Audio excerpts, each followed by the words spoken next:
Good morning. आज है 23 फरवरी, monthly expiry, और यह है इंट्राडे आइडिया मॉर्निंग अपडेट, जिसमें आपको आज के लिए मार्केट का डायरेक्शन बताया जाएगा। एक बार डिस्क्लेमर जरूर रीड करें। तो आइए देख लेते हैं आज के लिए कैसा रहेगा पूरे दिन का market setup. Indian equity benchmark 22 फरवरी को 1.5% कम हो गया, क्योंकि चौथे सत्र के लिए मुनाफा वसूली बढ़ा दी गई थी। निवेशकों को केंद्रीय बैंकों द्वारा दरों में बढ़ोतरी और यूक्रेन में युद्ध पर पश्चिम को रूस की ताजा चेतावनियों के बारे में चिंता थी। सेंसेक्स 927.74 अंक या 1.53% की गिरावट के साथ 59,744.98 पर और निफ्टी 272.40 अंक या 1.53% की गिरावट के साथ 17,554.30 पर बंद हुआ। भारतीय रिजर्व बैंक और अमेरिकी फेडरल रिजर्व की नीतिगत बैठकों के मिनट जारी होने से पहले निवेशक भी सतर्क हो गए, जो दर वृद्धि योजनाओं के संकेत देंगे। 7 बजे की क्लोजिंग के हिसाब से एसजीएक्स निफ्टी ट्रेड कर रहा पॉजिटिव 45 पॉइंट्स 17,618 के लेवल पे एंड ग्लोबल मार्केट भी बड़ी फ्लैट क्लोज हुए। मिले जुले डेटा का segment and yesterday selling pressure को देखते हुए उम्मीद है कि अपना इंडियन मार्केट आज फ्लैट ओपन होने की संभावना है। आज इंडेक्स फ्यूचर कॉन्ट्रैक्ट की मंथली एक्सपायरी है, तो आप कम क्वांटिटी के साथ ट्रेड करें।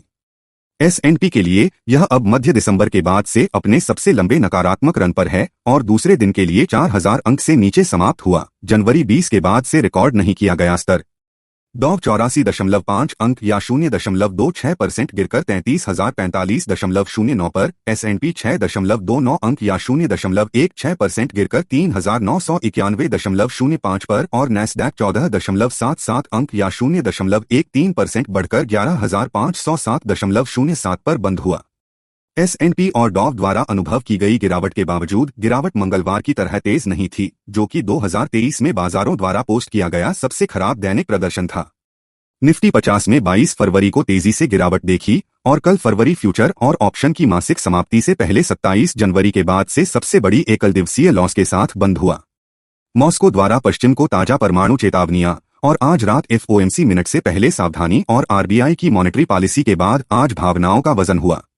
इंडेक्स पूरे सत्र के दौरान 17,529 के एक दिन के निचले स्तर पर पहुंचने के लिए दबाव में रहा और 272 अंकों की हानि के साथ 17,554 पर बंद हुआ, जिससे डेली चार्ट पर एक लंबी बेयरिश कैंडल बन गई, जो लगातार 4 दिनों के लिए कम ऊंचाई कम कर रही थी। निफ्टी 50 इंडेक्स डेली और साप्ताहिक चार्ट पर लोअर हाई और लोअर लो पैटर्न के साथ गिरावट के साथ कारोबार कर रहा है। मोमेंटम इंडिकेटर RSI टूटने के कगार पर है और इसके कमजोर क्षेत्र में प्रवेश करने की संभावना है। जब तक इंडेक्स 18,000 अंक से नीचे रहता है और 17,400 से 17,200 के स्तर की ओर फिसल सकता है, तब तक मंदी बनी रहती है।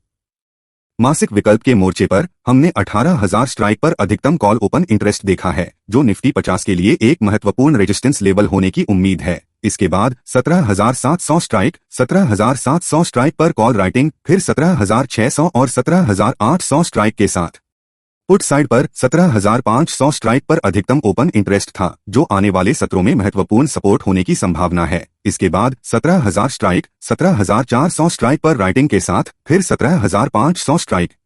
ऊपर दिए गए ऑप्शन डेटा ने संकेत दिया कि अस्थिरता में वृद्धि के कारण निफ्टी 50 आने वाले सत्रों में 17,350 से 18,000 के स्तर की व्यापक ट्रेडिंग रेंज देख सकता है। बैंक निफ्टी नकारात्मक नोट पर 40,494 पर खुला और सत्र के शुरुआती टिक से बिकवाली के दबाव में रहा।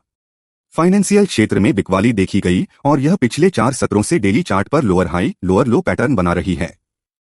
बैंकिंग इंडेक्स 678 अंक गिरकर 39,996 पर आ गया और अब अपने 200 दिवसीय EMI के पास कारोबार कर रहा है। इसने डेली चार्ट पर एक बड़ी बेरिश कैंडल बनाई है और जून 2022 और फरवरी 2023 के निचले स्तर से सटे अपर ट्रेंडिंग सपोर्ट ट्रेंड लाइन को तोड़ दिया है। रेजिस्टेंस धीरे धीरे कम हो रहे हैं और अब जब तक यह 40,250 के स्तर से नीचे रहता है, कमजोरी को 39,750 की ओर देखा जा सकता है, फिर 39,500 जोन, जबकि ऊपर की ओर रेजिस्टेंस 40,250 से 40,500 के स्तर पर होने की उम्मीद है। मंथली समाप्ति पर अधिकांश पुट राइटिंग 39,700 पर देखा गया और अधिकांश कॉल राइटिंग 40,500 पर देखा गया, क्योंकि वे सपोर्ट और रेजिस्टेंस के रूप में उभरे। ऊपर दिए गए ऑप्शन डेटा ने संकेत दिया कि अस्थिरता में वृद्धि के कारण बैंक निफ्टी आने वाले सत्रों में 39,700 से 40,500 के स्तर की व्यापक ट्रेडिंग रेंज देख सकता है।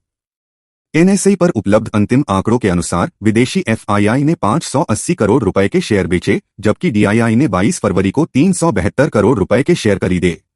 यस्टरडे इंडिया विक्स, जो अगले 30 दिनों में अपेक्षित बाजार की अस्थिरता को मापता है, जोरदार 11.21% की उछाल के साथ 15.58 के स्तर पर पहुंच गया। आज मार्च 2023 को समाप्त होने वाले वर्ष के लिए मेट्रोपोलिस हेल्थकेयर ने इक्विटी डिविडेंड ₹8 प्रति शेयर घोषित किया है। नेशनल स्टॉक एक्सचेंज ने 23 फरवरी के लिए अपनी F&O प्रतिबंध सूची में आइडिया को जोड़ा है। F&O खंड के तहत प्रतिबंधित प्रतिभूतियों में ऐसी कंपनियां शामिल हैं जहां डेरिवेटिव अनुबंध बाजार की व्यापक स्थिति सीमा के 95% को पार कर गए हैं। इंट्राडे स्टॉक्स का video pin comment and description में दिया है, आप देख सकते हैं। प्लीज वीडियो को लाइक एंड चैनल को सब्सक्राइब करें। Thanks for watching video. Happy trading.